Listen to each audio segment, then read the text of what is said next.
નમસ્કાર મિત્રો, કેમ છો? મજામાં? કૃષ્ણા સ્કૂલમાં હું અમિત નાકર આપ સર્વે મિત્રોનું હાર્દિક સ્વાગત કરું છું. મિત્રો, આપણે 12 કોમર્સ જેનો ઇંગ્લિશ સબ્જેક્ટ એનું બીજું યુનિટ અનફોર્ગેટેબલ વોલ્ટ ડિઝની, જેના લેખક છે રોય ડિઝની, એમના વિશે આજે આપણે અભ્યાસ કરવાનો છે, શીખવાનું છે. અનફોર્ગેટેબલનો મતલબ થાય છે ક્યારેય પણ ભૂલી ન શકાય તેવું. અને વોલ્ટ ડિઝનીનું નામ તમે લોકોએ કદાચ ક્યાંક સાંભળેલું હશે. એક કાર્ટૂન આર્ટિસ્ટ, કાર્ટૂન ઇન્ડસ્ટ્રીની અંદર ક્રાંતિ લાવનાર એક વ્યક્તિ, જેનું નામ છે વોલ્ટ ડિઝની. પાઠનું નામ છે અનફોર્ગેટેબલ વોલ્ટ ડિઝની, જેનો મતલબ થાય છે ક્યારેય પણ ભૂલી ન શકાય તેવા વોલ્ટ ડિઝની.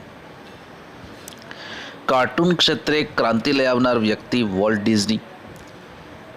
એના વિશે જો કહેવામાં આવે તો વિશ્વનું સૌથી મોટું એમ્યુઝમેન્ટ પાર્ક બનાવનાર વ્યક્તિ એટલે આ વોલ્ટ ડિઝની. કાર્ટૂનની અંદર સૌ પ્રથમ અવાજ સાથે કાર્ટૂન રજૂ કરનાર વ્યક્તિ અને વર્લ્ડ ફેમસ મિકી માઉસ નામના કાર્ટૂનનું સર્જન કરનાર વ્યક્તિ એટલે આ વોલ્ટ ડિઝની. મિકી માઉસ, જેને તો તમે બધા સારી રીતે જાણતા જ હશો. કાર્ટૂનમાં બહુ મોટું એવું નામ ધરાવનાર આ એક કેરેક્ટર, અને એનું સર્જન આ વોલ્ટ ડિઝનીએ કરેલું હતું. હવે અહીંયા લેખક તરીકે આપણને આપેલું છે રોય ડિઝની. રોય ડિઝની જે વોલ્ટ ડિઝનીના ભાઈ હતા, એમના મોટા ભાઈ છે. વોલ્ટ ડિઝનીના મોટા ભાઈ એ રોય ડિઝની છે. એમના દ્વારા આ એક યુનિટ છે એ લખવામાં આવેલું છે, વોલ્ટ ડિઝનીના જીવન ઉપર આધારિત. કે એમના જે ભાઈ હતા વોલ્ટ, એ કઈ રીતે એણે તેમના જીવનની અંદર કામયાબી હાંસિલ કરી, કઈ રીતે એણે સક્સેસ મેળવ્યું, એની વાત આપણને આ સ્ટોરીની અંદર કરવામાં આવી છે. ઘણી બધી વાર્તાઓ હોય છે, સ્ટોરીઓ હોય છે, જેમાંથી આપણને કંઈક શીખવા મળતું હોય છે. તો આ એક પ્રકારની એવી જ સ્ટોરી છે જેમાંથી આપણને ઘણું બધું શીખવા મળશે. ઇન્સ્પાયરેશન, ખૂબ જ સારી એવી પ્રેરણા આપણને આ યુનિટમાંથી મળી શકે તેમ છે. તો આ વોલ્ટ ડિઝની શું છે, પહેલાં તો એની બાયોગ્રાફી આપણે જોઈએ, જાણીએ, સમજીએ, અને પછી પાઠની અંદર આવતી બાબતો વિશે આપણે સમજશું. મિત્રો, વોલ્ટ ડિઝની છે એના માટે એવું કહેવામાં આવે છે કે અમેરિકાની એનિમેશન ઇન્ડસ્ટ્રીના તે એક પાયનિયર છે, એટલે કે પ્રણેતા છે, એના સર્જનહાર છે. કે એના દ્વારા અમેરિકાની અંદર આ એનિમેશન ઇન્ડસ્ટ્રી છે એનો ઉદ્ભવ થયેલો. વોલ્ટ ડિઝની, જેનો જન્મ છે 5મી ડિસેમ્બર 1901ના રોજ થયેલો. બચપનથી જ તેને કાર્ટૂનનો બહુ ભારે એવો શોખ હતો. જ્યાં પણ ઈચ્છા પડે ત્યાં પેન્સિલ લઈ અને પોતે પોતાના કંઈ પણ વસ્તુના સ્ક્રેચ છે તૈયાર કરવા લાગતા. ખૂબ જ ગરીબ પરિવારમાં જન્મ થયેલા વોલ્ટ ડિઝની એ કઈ રીતે આખા વિશ્વભરમાં પ્રખ્યાત બન્યા, એની વાત ખૂબ જ અદ્ભુત છે. એની આગળ તમને બાયોગ્રાફી એક બતાવીશ. એમાં એણે કરેલા જે પ્રયત્નો હતા, સખત પ્રયત્નો, એક શૂન્યમાંથી સર્જન કરવું એ કેટલું મુશ્કેલ હોય છે, એ એમણે સાબિત કરી બતાવેલું છે. કે કંઈ કરો તો એ થઈ શકે છે, માત્ર તમારી હિંમત હોવી જોઈએ. ઘણા બધા લોકો છે એ વોલ્ટ ડિઝનીના જીવનમાંથી પ્રેરણા લઈ અને આગળ વધી શક્યા છે. વોલ્ટ ડિઝનીએ જે મિકી માઉસ તૈયાર કરેલું એની સાથે સાથે બીજા ઘણા બધા એણે કેરેક્ટર તૈયાર કર્યા. Mickey, Minnie, Donald Duck, Pluto, રેલા, ઝેવેરી જેવા અનેક પ્રકારના કાર્ટૂન કેરેક્ટરના સર્જક વોલ્ટ ડિઝની છે રહ્યા છે. પણ એની મિકી માઉસ તૈયાર કરવાની જે મુસાફરી હતી, એટલે કે મિકી માઉસનું જે એણે સર્જન કર્યું, એના પહેલાં એણે ઘણા બધા સંઘર્ષોનો સામનો કરવો પડ્યો. એમણે સૌથી પહેલાં એક પોતાની કાર્ટૂન સિરીઝ શરૂ કરી. બહુ સારી એવી એને સફળતા ન મળી. સૌથી પહેલી તેણે જે કાર્ટૂન સિરીઝ શરૂ કરી હતી તેનું નામ હતું એલિસ ઇન કાર્ટૂન લેન્ડ. પણ એમાં જેટલી જોઈએ એવી સફળતા ન મળી, એટલે એ સિરીઝ બંધ કરી અને ત્યાર પછી તેણે એક નવી સિરીઝ શરૂ કરી જેનું નામ હતું ઓસ્વાલ્ડ ધ રેબિટ. ઓસ્વાલ્ડ ધ રેબિટ નામની નવી સિરીઝ શરૂ કરી. અતિશય સારી બની, ખૂબ જ સારી. એનાથી એને લોક ચાહના મળી, લોકોનો ભારે પ્રેમ તેમને મળવા લાગ્યો. પણ ત્યાર પછી એ સિરીઝ સારી ચાલવાથી એ વધુ પૈસા માટે થઈને તેના ડિસ્ટ્રીબ્યુટર પાસે ગયેલા. યુનિવર્સલ નામની જે કંપની છે તેના એ ડિસ્ટ્રીબ્યુટર હતા. એમની પાસે ગયા અને એમની પાસેથી વધુ પૈસાની માગણી કરી. ત્યારે યુનિવર્સલે પોતે આ કેરેક્ટર છે પોતાના નામે કરી લીધું. એના જે કોપીરાઇટ હતા તે મેળવી લીધેલા અને વોલ્ટને આ સિરીઝમાંથી બહાર નીકળી જવું પડ્યું. પણ કહેવામાં આવે છે કે જીવનમાં જે કંઈ પણ થતું હોય છે તે સારા માટે જ થાય. વોલ્ટ ક્યારે પણ હાર માનનાર વ્યક્તિ ન હતા અને અહીંયા પણ તેણે હાર ન માની અને એક ફરીથી નવા ઉત્સાહ, નવા ઉમંગ સાથે જે રેબિટ બનાવેલું હતું એ રેબિટની અંદર પુષ્કળ પ્રમાણમાં સુધારા વધારા કરી એક મિકી નામનું એક માઉસ તૈયાર કર્યું. એમને અને તેમના મિત્રએ પુષ્કળ પ્રમાણમાં પ્રયત્નો કર્યા. ત્યારે આ એક નવું કેરેક્ટર મિકીનું સર્જન થઈ શક્યું. મિત્રો, 1928ની સાલમાં પહેલી વખત અમેરિકાની અંદર આવેલા મેનહેટનની અંદર પ્રથમવાર મિકી માઉસનો શો છે એ સામાન્ય જનતા માટે રજૂ કરવામાં આવ્યો અને તેમના પહેલા જ શોની અંદર મિકી માઉસને અદ્ભુત એવી સફળતા પ્રાપ્ત થઈ. પુષ્કળ પ્રમાણમાં લોકોનો સ્નેહ, પ્રેમ, લાગણી છે મિકીને મળવા લાગ્યા અને ધીમે ધીમે આ કાર્ટૂન કેરેક્ટર મિકી થોડા જ સમયની અંદર વિશ્વભરમાં પ્રખ્યાત થઈ ગયું. નાના મોટા સૌના મોઢા પર મિકીનું નામ છે એ છવાઈ ગયેલું. કાર્ટૂન કેરેક્ટર એક મિકી લોકોના હૃદયમાં તેનું સ્થાન છે મેળવી ચૂક્યું હતું. ત્યાર પછી ધીમે ધીમે બીજા બધા જે કાંઈ પણ કાર્ટૂન કેરેક્ટર્સ હતા, મેં જે તેમની અગાઉ તમને વાત કરેલી, Minnie, Donald Duck, Pluto, Cinderella, Jiminy, આવા અલગ અલગ પ્રકારના એણે કાર્ટૂન કેરેક્ટરની રચના કરી અને વિશ્વભરના લોકોનો પ્રેમ તેમણે મેળવ્યો. કહેવાય છે કે જ્યારે કોઈ એક સફળતા મળી જાય ત્યાર પછી બીજા બધા રસ્તાઓ છે ખુલવા લાગે છે. એક સામાન્ય માણસ, મજૂરી કામ કરનાર પિતાજીના દીકરા વોલ્ટ ખૂબ જ સારી એવી સફળતા મેળવવા લાગ્યા હતા. શરૂઆતના દિવસોમાં એણે જે સ્ટ્રગલ કરેલું હતું એ સ્ટ્રગલનું ખૂબ સારું એવું પરિણામ, સારું એવું રિઝલ્ટ હવે તેને મળી રહ્યું હતું. કહેવાય છે કે તમે સખત મહેનત કરો તો એનું હંમેશા માટે સારું પરિણામ મળે જ છે અને વોલ્ટે આ સાબિત કરી બતાવ્યું કે સખત પરિશ્રમનો કોઈ વિકલ્પ છે જ નહીં, તેનાથી માત્ર ને માત્ર તમને સફળતા જ મળે છે. ધીમે ધીમે વોલ્ટ ડિઝની છે એ પોતાના કામની અંદર પ્રખ્યાત બનતા ગયા. વોલ્ટ ડિઝની નામની એણે ડિઝની કંપનીની પણ સ્થાપના કરી. ઘણા બધા પ્રકારના movies, cartoon films, animation movies તૈયાર કર્યા અને એકદમ ફેમસ એવી કંપની છે તેની બનવા લાગી. ધીમે ધીમે એને જે સફળતા મળેલી એ સફળતાના આધારે તેમનું એક સપનું કે જે એમણે બહુ બચપનની અંદર જોયેલું હતું કે મારે એક વિશ્વનું સૌથી મોટું એમ્યુઝમેન્ટ પાર્ક તૈયાર કરવું છે. તો એ એમ્યુઝમેન્ટ પાર્ક તૈયાર કરવાનું સપનું પણ આ મિકી માઉસના લીધે સાકાર થઈ શક્યું. અને જોતામાં બહુ ટૂંકા એવા સમયગાળાની અંદર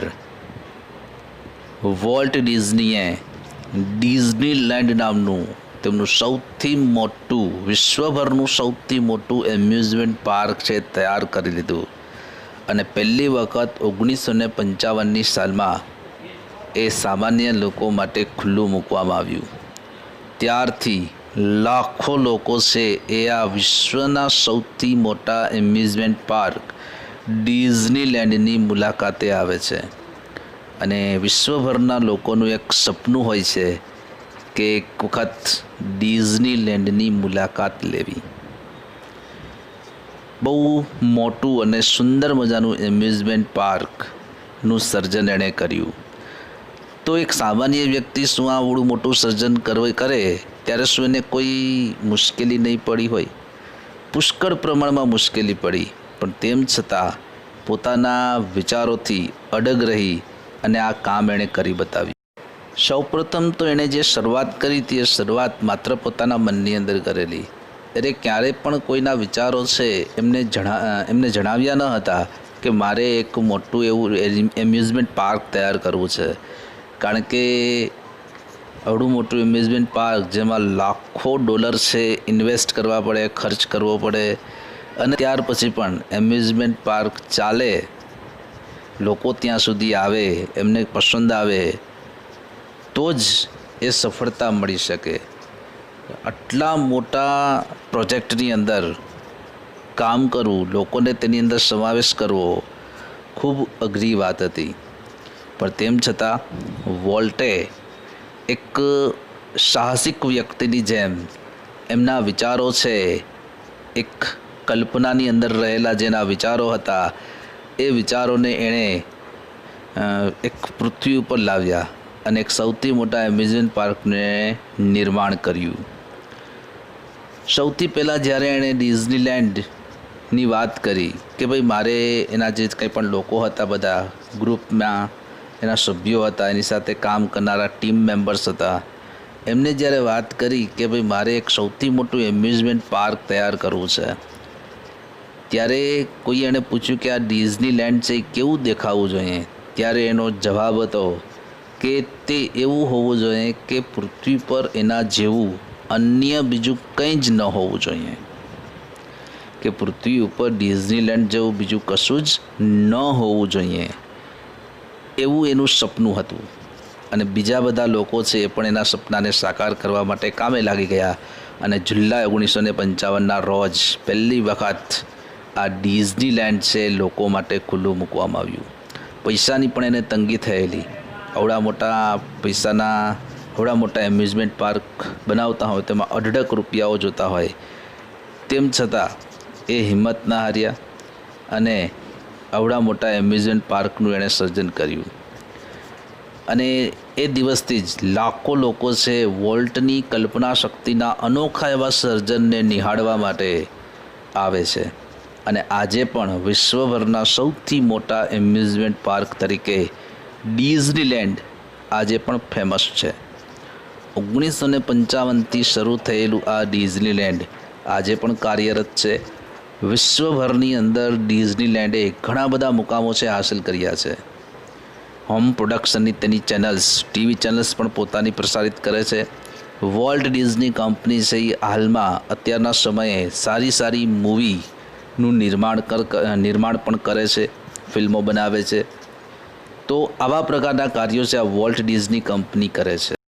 મિત્રો, એક ખાસ વાત વોલ્ટની એ હતી કે એણે આટલી બધી સંપત્તિ પ્રાપ્ત કર્યા પછી, આટલું બધું મોટું એનું નામ, આવડી મોટી નામના મેળવ્યા પછી પણ એમના સ્વભાવમાં કે એમના રહેણીકહેણીમાં કોઈ પ્રકારનું પરિવર્તન નહોતું આવ્યું.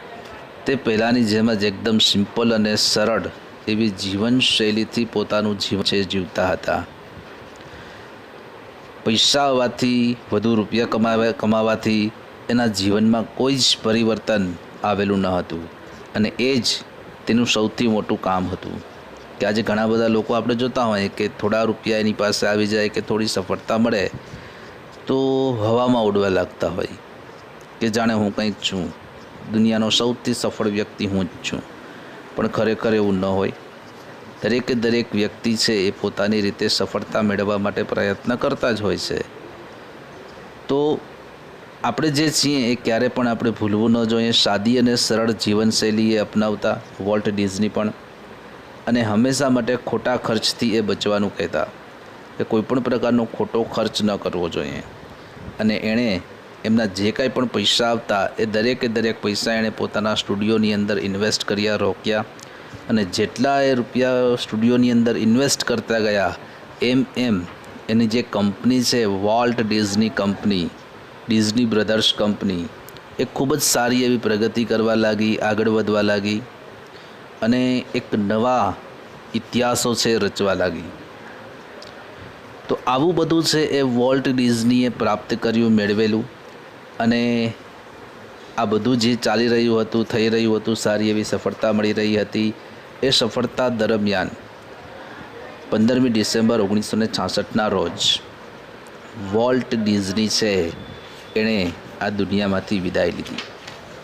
એક ભયંકર એવી બીમારીને કારણે, જીવલેણ બીમારીને કારણે એણે મોતને ભેટવું પડ્યું. એક શ્રેષ્ઠ વ્યક્તિત્વ ધરાવનાર વ્યક્તિની જેમ વોલ્ટ ડિઝની છે એ હંમેશા માટે નવા વિચારોથી ભરપૂર રહેતા અને તેમના જીવનના છેલ્લા સ્ટેજ સુધી, છેલ્લા સમય સુધી એણે પોતાના જીવનની ક્યારે ફરિયાદ ન કરી કે મને આવું શા માટે થયેલું. પણ એ હંમેશા માટે એવું કહેતા કે મારી સાથે જે બન્યું તે ભલે બન્યું, પણ અન્ય કોઈની સાથે આવું બનવું જોઈએ નહીં. પોતાને જે હતું તે હતું, પણ તેમ છતાં એમના એ સમયની અંદર પણ તે ભવિષ્યના આયોજનોથી ખૂબ જ ભરપૂર હતા. આવું શ્રેષ્ઠ વ્યક્તિત્વ ધરાવનાર વ્યક્તિ હતા વોલ્ટ ડિઝની. મિત્રો, એક વાત કદાચ આપને જાણીને નવાઈ લાગશે કે વિશ્વનું એક સૌથી મોટું ફિલ્મ ઇન્ડસ્ટ્રીનો જે એવોર્ડ છે તેને ઓસ્કાર એવોર્ડ કહેવામાં આવે. અને આ એક વર્લ્ડ રેકોર્ડ છે કે વોલ્ટ ડિઝનીને તેમના ફિલ્મના સર્જન માટે 22 વખત ઓસ્કાર એવોર્ડ છે પ્રાપ્ત થયેલો છે.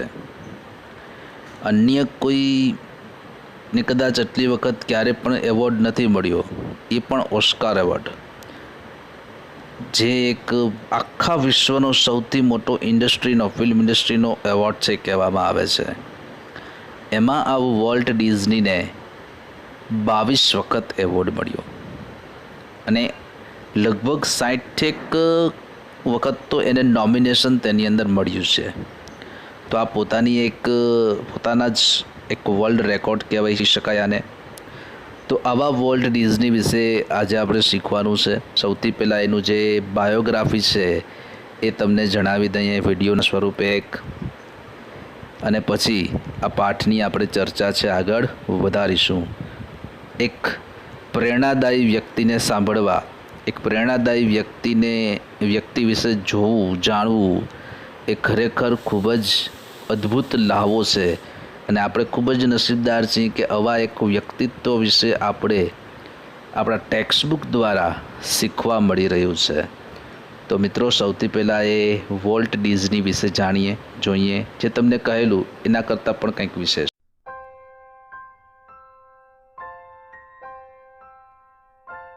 आंखों में मंजिलें थीं, गिरे और संभलते रहे. आधियों में क्या दम था, चिराग हवा में भी जलते रहे. दोस्तों, आज मैं बात करने जा रहा हूं एक ऐसे शख्स की, एक ऐसे कलाकार की जिसने अपने अद्भुत इमेजिनेशन से दुनिया के अनगिनत बच्चों के बचपन में खुशियां बिखेरी हैं.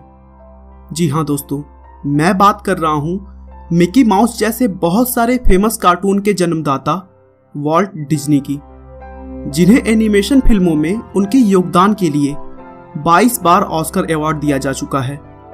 जो कि अपने आप में एक विश्व रिकॉर्ड है। उनके द्वारा बनाई गई company the Walt Disney company आज दुनिया के टॉप मीडिया कंपनीज में शामिल है और अरबों खरबों रुपए का बिजनेस करती है। लेकिन दोस्तों, डिज्नी ने जिन संघर्षों के बाद यह मुकाम हासिल किया था, मुझे नहीं लगता कि उनके अलावा यह किसी और के बस की बात होगी। तो चलिए दोस्तों, बिना आपका समय खराब किए हम वॉल्ट डिज्नी के प्रेरणादायक जीवन को शुरू से जानते हैं। वॉल्ट डिज्नी का जन्म 5 सितंबर 1901 को अमेरिका के इलिनॉइस राज्य में हेरमोसा नाम की जगह पर हुआ था। उनके पिता का नाम एलियास डिज्नी था, जो एक किसान थे और साथ ही साथ बढ़ई का भी काम करते थे। लेकिन आगे चलकर इन सभी कामों से गुजारा न हो पाने की वजह से उन्होंने बाजार में फल बेचने का भी काम किया। हालांकि अलग अलग काम करने के बावजूद भी उनके पास इतने पैसे नहीं हो पाते थे कि उनका पूरा परिवार अच्छे से गुजारा कर सके और वो अपने बच्चों को स्कूल भेज सके। इसीलिए उन्होंने अपना खेत बेच दिया और 1906 में एक छोटे से गांव मार्सलेन मिसौरी में आकर बस गए, जहां पर वॉल्ट के अंकल की जमीन पहले से थी।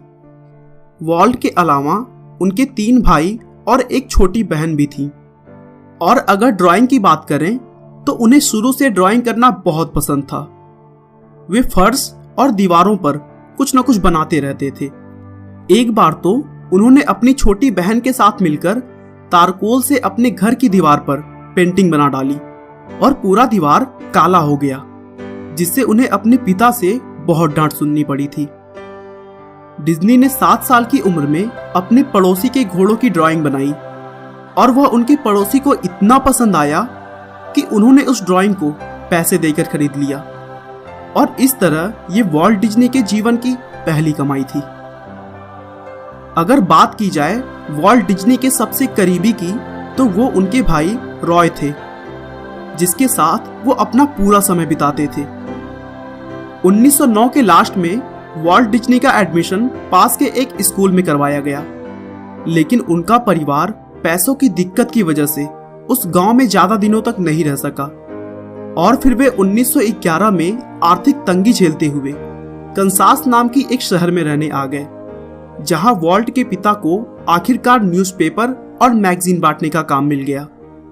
और कुछ पैसे इकट्ठा होने के बाद उन्होंने वॉल्ट का एडमिशन बेंटन ग्रामर स्कूल में करवा दिया। लेकिन न्यूज़पेपर ज्यादा होने की वजह से वॉल्ट और उनके भाई रॉय को अपने पिता का हाथ बटाना पड़ता था और रोज सुबह 4:30 बजे उठकर कड़ाके की ठंड में पेपर बांटने जाना होता था। पेपर बांटने के बाद वे स्कूल चले जाते थे और फिर शाम को स्कूल से वापस आने के बाद फिर से मैगजीन बांटने निकल जाया करते थे।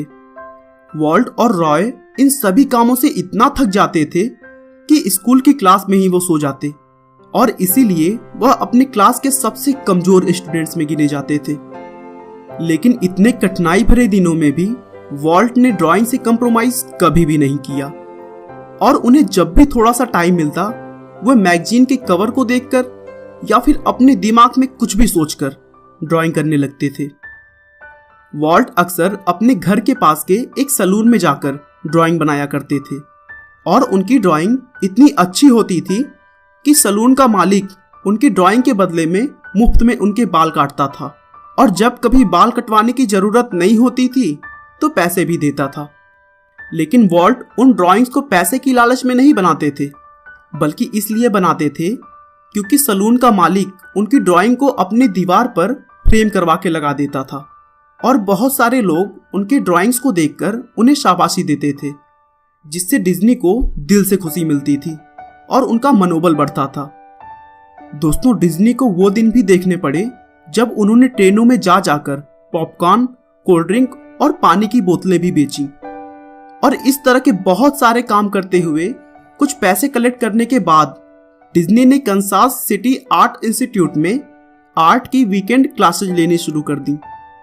आगे भी कुछ सालों तक यूं ही संघर्ष और पढ़ाई चलती रही और फिर 1918 में पहले विश्व युद्ध के बाद डिज्नी ने अमेरिकी सेना में जाने के लिए अप्लाई किया, लेकिन कम उम्र की वजह से उन्हें रिजेक्ट कर दिया गया और फिर उन्होंने अपने डेट ऑफ बर्थ को बदलकर रेड क्रॉस में एम्बुलेंस चलाने के लिए ड्राइवर की पोस्ट के लिए अप्लाई किया, जहां उन्हें सेलेक्ट कर लिया गया और उनकी पोस्टिंग फ्रांस में कर दी गई। दोस्तों, वॉल्ट डिज्नी अभी तक बहुत सारे अलग अलग काम किए जा रहे थे, लेकिन उनके दिमाग में हमेशा से आर्ट के फील्ड में कुछ कर गुजरने का जुनून था। वे अपने एम्बुलेंस तक को अपने आर्ट से सजा कर रखते थे। डिज्नी ने अक्टूबर 1919 में रेड क्रॉस को छोड़ दिया और फिर वापस अमेरिका आ गए, क्योंकि उनकी job Pesmen Rubin commercial art studio में एक आर्टिस्ट के तौर पर लग गई थी। लेकिन जनवरी 1920 में उन्हें उस जॉब से यह कहते हुए निकाल दिया गया कि उनके अंदर क्रिएटिविटी नहीं है, उनमें कल्पना शक्ति की कमी है और वे किसी भी खूबसूरत चीज का निर्माण कर ही नहीं सकते। लेकिन यह बात डिज्नी के दिल को ठेस कर गई थी, क्योंकि उन्होंने अपने पूरे जीवन हर चीज से समझौता किया था, लेकिन अपने ड्राइंग से कभी भी समझौता नहीं किया। अपने इन्हीं अपमानों का बदला लेने के लिए वॉल्ट ने एक छोटी सी कंपनी खोली, लेकिन पैसों की कमी की वजह से उनकी कंपनी जल्दी दिवालिया हो गई। दोस्तों, डिज्नी के पास पॉकेट में केवल $20 और कागज के गत्ते का सूटकेस बचा था, जिसमें एक तरफ उनके कुछ कपड़े और दूसरी तरफ ड्राइंग बनाने के कुछ टूल्स रखे हुए थे। लेकिन दोस्तों, उन्होंने अपने प्रयासों को, अपनी कोशिशों को कभी भी नहीं छोड़ा और अपने भाई रॉय द्वारा बचाए गए $2000 की मदद से एक और कंपनी बनाई, जिसका नाम डिज्नी ब्रदर्स स्टूडियो रखा और फिर बाद में इसका नाम बदलकर द वॉल्ट डिज्नी कंपनी कर दिया। और दोस्तों, कहते हैं ना कि हार मानो नहीं तो कोशिश बेकार नहीं होती, कोशिश करने वालों की कभी हार नहीं होती। डिज्नी ब्रदर्स द्वारा बनाई गई यह कंपनी बहुत ही जल्द चल पड़ी और फिर आगे चलकर उन्होंने बहुत सारे लोगों को जॉब पर भी रखा। अब वॉल्ट डिज्नी का जीवन काफी हद तक पटरी पर आ चुका था। उन्होंने जुलाई 1925 में लिलियन नाम की एक लड़की से शादी कर ली, जो उनकी कंपनी में बतौर आर्टिस्ट काम करती थी। लेकिन दोस्तों, अब बात करते हैं उस कार्टून कैरेक्टर की जिसने वॉल्ट डिज्नी को शिखर पर पहुंचा दिया। 1928 में न्यूयॉर्क से कैलिफोर्निया जाते समय ट्रेन में एक कागज पर वॉल्ट ने कुछ अजीबोगरीब कार्टून बनाना शुरू किया और अंत में उन्होंने एक चूहे के आकार का ड्राइंग बनाया, जिसका नाम उन्होंने अपने पत्नी के कहने पर मिकी दिया। और फिर उस ड्राइंग का एनिमेशन बनाकर उन्होंने मिकी को अपना आवाज दिया। 18 नवंबर 1928 को वॉल्ट डिज्नी ने उस एनिमेशन का पहला शो मैनहट्टन में दिखाया, जिसे लोगों ने बहुत पसंद किया। और फिर उसके बाद से वॉल्ट डिज्नी ने कभी भी पीछे मुड़कर नहीं देखा और एक के बाद एक बेहतरीन एनिमेशन फिल्में इस दुनिया को दी। उन्होंने पूरी दुनिया से 950 से भी ज्यादा पुरस्कार और सम्मान प्राप्त किए। इतना ही नहीं, इस फिल्म इंडस्ट्री के सबसे बड़े पुरस्कार ऑस्कर के लिए 59 बार उनका नॉमिनेशन किया गया, जिसमें 22 बार वे इसे जीतने में सफल रहे। आखिरकार इस दुनिया में एनिमेशन फिल्मों को एक नई ऊंचाई देने के बाद 15 दिसंबर 1966 को वॉल्ट डिज्नी ने इस दुनिया को अलविदा कहा। दोस्तों, अगर आप भी अपनी लाइफ में किन्हीं मुश्किलों से गुजर रहे हैं तो एक बात याद रखिए कि मुश्किलें केवल बेहतरीन लोगों के हिस्से में आती हैं, क्योंकि वो लोग ही उसे बेहतरीन तरीके से अंजाम देने की ताकत रखते हैं। आपका बहुमूल्य समय देने के लिए बहुत बहुत धन्यवाद। मित्रों, આપણે પણ આ એક અદ્ભુત વ્યક્તિત્વ ધરાવનાર, અદ્ભુત એવી કલ્પના શક્તિ ધરાવનાર એક અનોખા એવા વ્યક્તિ વિશે આપણે જાણ્યું। મિકી માઉસ વિશે તો આપણે કદાચ જાણકારી મેળવી હોય, આપણને ખ્યાલ હોય, પણ એના સર્જક વિશે આટલી મોટા પ્રમાણમાં જાણકારી આજે આપણને પ્રાપ્ત થયેલી છે, તો ખૂબ જ સારું કહેવાય આપણા માટે કે આપણે ટેક્સ્ટ બુકની અંદર આ એક અનોખા વ્યક્તિત્વ વિશે આપણને શીખવવામાં આવી રહ્યું છે। તો મિત્રો, નેક્સ્ટ ટાઈમ આપણે જ્યારે મળશું બીજા લેક્ચરની અંદર, ત્યારે આપણે ટેક્સ્ટ બુકની અંદર જે આપણે વર્ડ ટુ વર્ડ યુનિટ આપેલું છે તેનું આપણે ટ્રાન્સલેશન છે શીખશું। તો આશા રાખું કે આજે જે આપણે શીખ્યા સમજ્યા તે તમારા નોલેજની અંદર કંઈક વધારો કરશે, કંઈક નવું તમને શીખવશે. Thank you. નેક્સ્ટ ટાઈમ આપણે ફરી પાછા મળીશું. ત્યાં સુધી આવજો. Bye bye. Good bye.